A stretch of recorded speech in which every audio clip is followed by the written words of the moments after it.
New from Rapido is their first run of SD7s, SD9s, and SD10s. We have one of the SD10s here, new on the Terre, Haute, Brazil, and Eastern. We have one of the SOO line versions, the patched Milwaukee Road Bandits, as they are affectionately referred. So we're going to unbox this thing today and see what it looks like, as well as listening to some of the sounds that are available on this model. So let's go ahead and get her unboxed. It comes with this clear plastic sleeve to keep the box itself nice and clean. I love that Rapido and Athearn does something similar to this. It's not exactly the same. The top lifts off the box here as well, but Athearn uses like a cardboard sleeve, but essentially they both do the same thing, which I really like that both of them do that. As I like keeping my boxes, especially the boxes like this that look really good. Operator's manual for the SD7s, SD9s, and SD10s looks very similar to the manual for locomotives from the time period. So we'll skim through this very quickly. I mean, if you want to pause it and read it, but I know the whole page isn't here on the screen, so probably not a whole lot to look at there. Nice picture of a Rio Grande SD7 there in Provo, Utah as well. So cool stuff here in these manuals as always. Rapido, I think, honestly probably puts together the coolest manuals of any manufacturer. Get a CB&Q SD9 there as well in Denver. No pictures. Oh, there we go. There's an SD10. Nope, that's an SD9 as well. CNW SD9. So two SD9s and an SD7, but no SD10s in there. Of course, Rapido always has stickers. We got an SD7, 9, and 10 sticker here. Just a Rapido sticker, as well as another Rapido SD7, 9, 10 sticker. So it's nice, cool stickers in there as well. From Rapido. So, comes in the typical clamshell packaging here. As we got foam falling everywhere, but that's fine. I've learned recently, give them a good little shake here just to make sure there's no parts rolling around in there. I don't hear anything. So, clear plastic sleeve as usual. This is pretty typical packaging for a lot of the manufacturers at this point. And you know what I just realized? As usual, I am not a professional when it comes to this, and I forgot to turn the ring light on. So, let there be light, and let's take a better look at this locomotive. So we'll get the packaging off here. Plastic wrap around the engine as well. Pick it up by the fuel tank. Set her on the turntable. Okay, so we got a lot of plastic to take out of the handrails here. So I'm going to go ahead and take that out real quick, and we'll come back momentarily and look at the details. All right, foam pieces out of the handrails. Let's take a look at the details on this beautiful SOO Bandit SD10. Very nice truck detail down the sides here. Small branch line fuel tank, two sight glasses there that you can see, as well as the intake hatch. If there's any details that I might gloss over here, you are more than welcome in the comments to point them out. Something that may not be right that I might not notice, or maybe something that's missing that I don't notice right off the bat, because I do miss things. Believe me, I'm not perfect, and I definitely do miss things. I know someone pointed out on the GP30 review from Scale Trains that the one that we looked at, the details, was missing the engineer's side windshield wiper, which I didn't notice at the time. But I appreciate y'all pointing those things out, because I do miss things from time to time. I'm not perfect, but very legible decals here down the side as well. I got a Bensenville location marker, as this one was stationed in Bensenville, SOO 534 on the cab here. Black paneling down the side here to cover up the Milwaukee Road lettering that would have been here down the side. Paint is very nice. Looks really good. I love this this model here. SOO line on the nose. Got the ladder style grab irons down the nose here. Got some nice class lights. number boards that are raised slightly above the top of the cab. This one does have both of its windshield wipers, so I am noticing that at least this time. Nice beacon on top here, and coupler cut lever on the front as well. Got a SD10 plate here on the side. Was there not one on the other side? I didn't notice it. No, there is not an SD10 on the other side. It just has it on this side. Okay. Winterized window for the engineer side. It does stick out a little bit. I don't believe it's stuck out like that on the other. Oh, well, no, it does not. Okay. So yeah, just on the engineer side for that. The horn does seem to be a little droopy. I don't think that's what the horn is necessarily supposed to look like. But honestly, I mean, if that's my biggest nitpick, I'm okay with that. Now, that being said, what is that a separately... Oh, there's like I don't even know how to describe it. It's probably not even... You probably can't even see it on the camera. There's like a... Well, it looks like a rod. I guess that's the problem with having this little pointer that looks like a hand, is it's very thick, and I can't get it down in there. I don't think that's... I thought that was a loose piece. I don't know if you can really see it there on the camera, but it looks like a loose rod in there, but I think it's actually part of the mold. I'm not really sure what that is. If somebody knows what that is, if you can even tell what I'm talking about here, see if we can tilt this up a little bit, and maybe you can see it a little bit better here. But it runs from about right here. It's got a thicker piece there, and then it thins out all the way back to back here at the handbrake, where it gets a little thicker again on this end, right on top of the walkway. I'm not sure what that is, but if somebody knows, yeah, let me know. I really have no idea. Then on the rear here, coupler cut lever, ladder, grab irons up both sides, back here on the back, as well as class lights above the number board. Tilt her over here just briefly to look at some details on the top.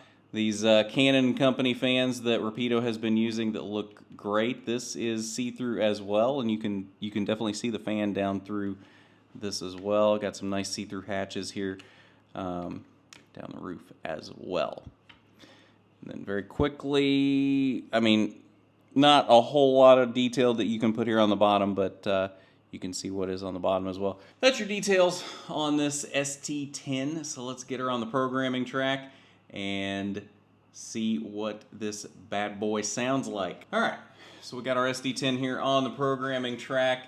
Default address, as usual with any DCC model, is set to number 3. You can change it to the road number or whatever number you would like to set it as for your model. I've already changed mine to 534, so let's go ahead and see what she can do. Headlight on F0. F1 is, as usual, going to be the bell.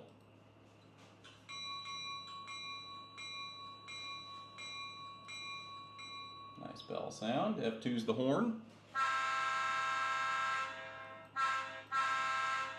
And instead of going through every function as normal like we've been doing on these, I'm going to just go through the more common ones, the ones that most people are going to use. If you want me to continue doing every function that's on these decoders, let me know and we can go back to that in future reviews. But I feel like it's probably more beneficial to most people if we just go through the more common ones. So F3 is going to be your coupler clank.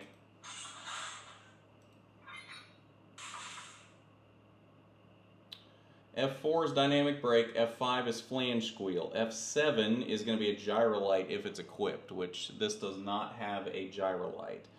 F8 is going to be your startup, which we're going to hold off on for a moment so we can hear all of the others better. F9 is drive hold, F10 independent brake.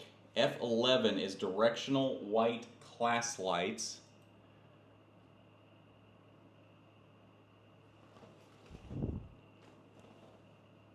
Which this thing does... Oh, they did come on. Okay.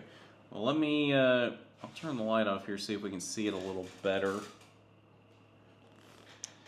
There we go. Now the class lights are showing up, and I put this thing on the wrong direction on the programming track. While we've got the lights off, here I'm going to flip her around here, and we're going to take a look in the cab, because Rapido, with the last few models, has been lighting the control stand. And if you look in there, we'll try to get a better angle here.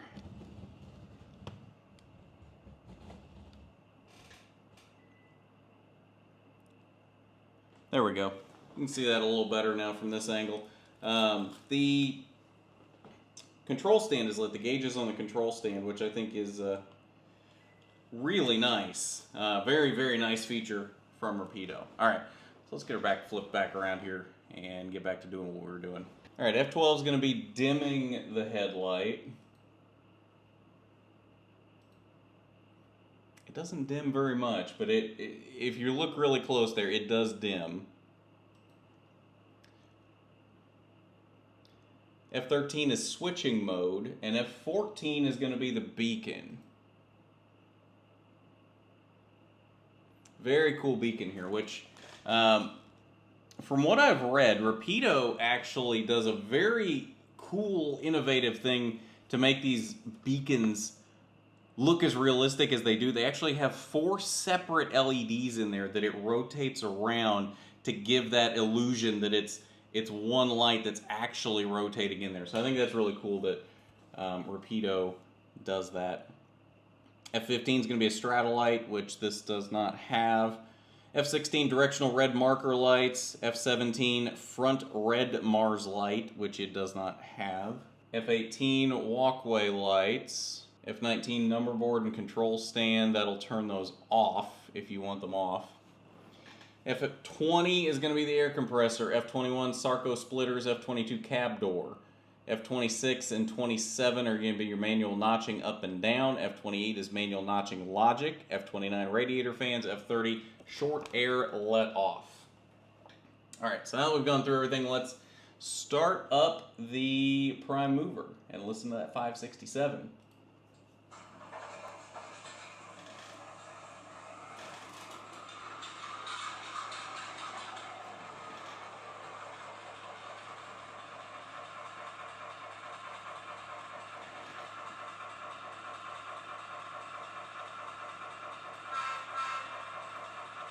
Speed step 1 here, look at the slow speed control.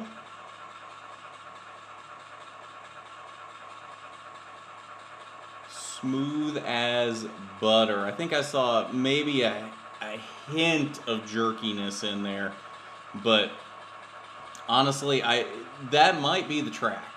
Because I mean, as you can see, it's just Kato Unitrack, so that I didn't clean prior to this either. So it very well could be the track. Speed step 2, that has all completely smoothed out at speed step 2, and it is still very, very slow at speed step 2. Speed step 3, bring her back to a stop there, put her in reverse. Speed step 1 in reverse.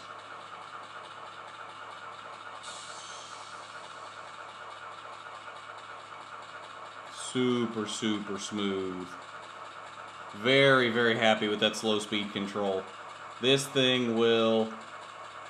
Well, there's a little bit of a jerk there, but again, it could have been the track. I mean, I can't be 100% positive on that. Either way, though, beautiful, beautiful model. Listen to the shutdown.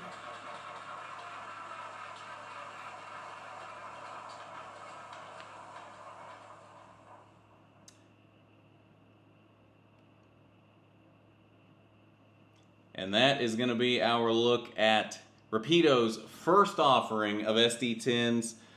In this case, in the Bandit paint scheme, the SOO line patches from Milwaukee Road. Beautiful, beautiful model. The very few flaws that I can find with this thing are so minor. Beautiful model. I mean, it does have... What was the issue? We had something we found when we were looking through the details. I don't remember what it was now, but it was super minor. And if that was the biggest issue we have with this model, it's fantastic. But Either way, that's going to be it for this look at the SD10. Got a couple of run-bys for you that were filmed on the UPSF layout, which you may or may not be familiar with. My friend Lee, that is his layout. You also might be familiar with that layout from my friend Steven's channel, Signal Up Productions. So if you haven't seen him, go give him a subscription, leave him a comment, let him know I sent you over there. He's got a great channel going over there as well, so go show him some love and check out the UPSF. But we'll have a couple run-bys for you here of this thing to end off with a couple of new Walthers cars that we just picked up, which you may or may not see a review of here soon as well. Speaking of Walthers, I did pick up a gold mystery box that we should have here in the next couple days, so look out for that as we'll do an unboxing there and let you know if those are worth the value that they claim they are worth. So either way, thanks for hanging out, y'all. Appreciate it. We'll see you on the next one, and enjoy these run-bys.